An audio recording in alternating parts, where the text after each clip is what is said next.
Hello everyone, we are the team Jasper Bags, and we are going to present on our design app Insight. So first of all, regarding the problem and our motivation. So we're currently living in the information age. As a mobile phone and internet become highly prevalent, people are able to access all kinds of information online within a second. While the convenience of access does help informing people and creating the platform for people to communicate with the world, it also creates the drawbacks that everything can be widely spread online. Specifically, the misinformation. Through our research this quarter, we find out that users usually are having a hard time distinguishing if a piece of information is misleading or not. They have the sense of misinformation, they just don't know what to trust. Misinformation, on the other hand, can be very harmful by negatively influence people's opinion from social events to significant facts, which may eventually lead to a butterfly effect that causes the impact on our society. So with this mindset, we decided to design an app called Insight. We strive to combat the information on social media as quickly and effectively as possible, while helping to educate people on how to gauge the trustworthiness of the media they consume. So who are we designing for? We create two personas, Julie and Matthew, as the representatives of our users. Both of them are from their 20s. While Julie wants to be able to consume news and media that she enjoys in a short period of time, just don't know what to trust or not on social media. She read a lot of news on social media, but just does not have the time to do the fact check sources. While Matthew, as a first generation college student, he has parents that can be easily misinformed by posts they saw on Facebook. So to Matthew, he wished to have the articles to act as a backup. He trying to explain things to his parents. This really came from like these three main problems that we were able to find from all the research we did in A3. So number one, the big one, misinformation. The idea is that people know that misinformation like exists, but they don't like know how to solve that problem. And so, our solution to this is to really just, the app that we're going to present is to create a tool that kind of alerts users and lets them know when they've read an article that contained misinformation. And then number two, self-reflection was a really big thing. Again, people know that misinformation exists, but they don't have the time to reflect on all the times that they've been misinformed and like how to self-correct that action. So within our app, we're proposing to include like key insights and just like data visualizations that would be able to help people better understand their reading habits and the ways that they interact with misinformation. And the last big insight was that there's just too many news sources. So the app, obviously, that we are going to propose is going to have to be able to kind of walk a line between news sources that are maybe biased to the left, maybe biased to the right, or some other bias. And then, so a big part of our design process really was like the low-fi prototyping. Naturally, we started with sketches, and then we kind of moved into like more high fidelity stuff, but it was still low fidelity overall. We had several iterations, which we think was super important. We definitely didn't get right on the first time. We didn't get it right on the second time. But again, you can kind of see in this next slide with the wireframes, like the key features that I was talking about previously. You have like a data visualization like aspect. You can see like whether an article leans right or if it's credible, if it's like a mostly positive kind of outlook.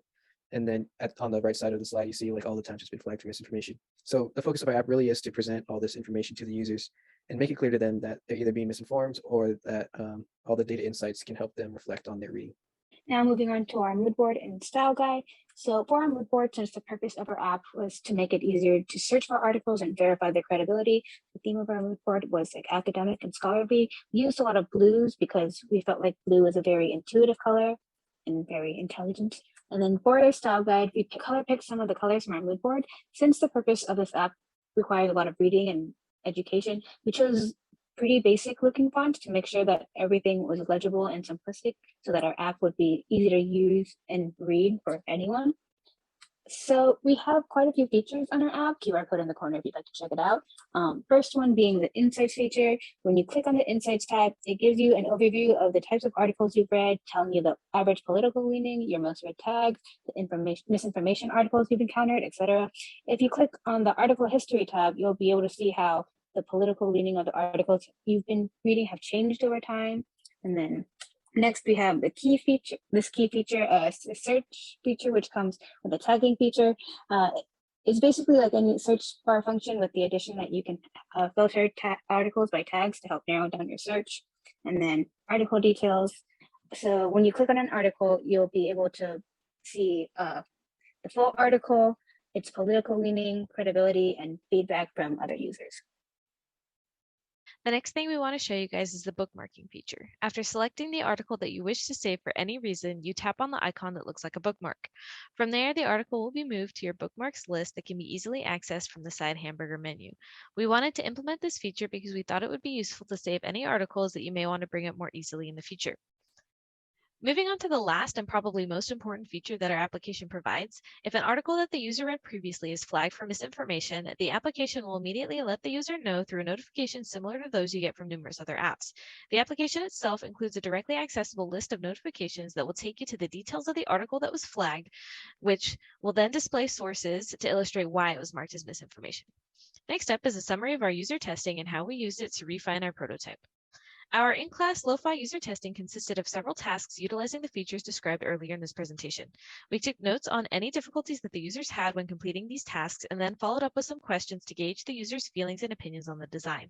One of the biggest complaints we had was with our search task, that users had a hard time seeing which tags were selected and which ones were simply recommended. We iterated and built on this by keeping both sections completely separate and adding a search bar for tags as well.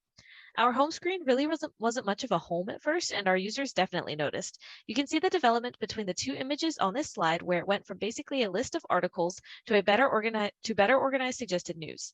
We also cleaned up the Insights tab to look nice and cleaner. And in our lo-fi iterations, we decided to add the bookmarking function that was mentioned earlier. And lastly, we were told that we should have some way to actually access the article itself instead of just information on the article. And so we added that functionality to later iterations of our prototype. Most of the critique presented by our users for the hi-fi user testing was simple visual changes. The biggest one would have to be shifting the pieces of misinformation higher in the list of aspects of article insights. The reasoning behind this is that our entire application is dedicated to awareness of misinformation that the user may have been unaware of previously. Thus, this aspect is a lot more important, therefore should be easier to access. You see how the buttons on the lower right images have those arrows on them? They used to be the thing that you had to specifically tap in order to get to that section. Our users had some issues with this, and so we changed it to that you only have to tap somewhere on the entire button itself instead. This also increases accessibility for those who have difficulty tapping a specific small spot on a touchscreen. From there, we just made some aesthetic changes. We added thin borders to all of our buttons and sections in order to better distinguish them from the background and rounded any remaining corners. That's basically all of the feedback we obtained and utilized from our hi-fi testing. We are Team Jasper Bytes, and thank you so much for listening to this presentation. And if you're curious about our team name, this is our mascot and motivation, Jasper the Cat. Comes to the conclusion, we would like to thank our TA, IA, our peers who help us throughout this journey, and of course, special thanks to Professor Shaw. And also our little special one. Thank you guys.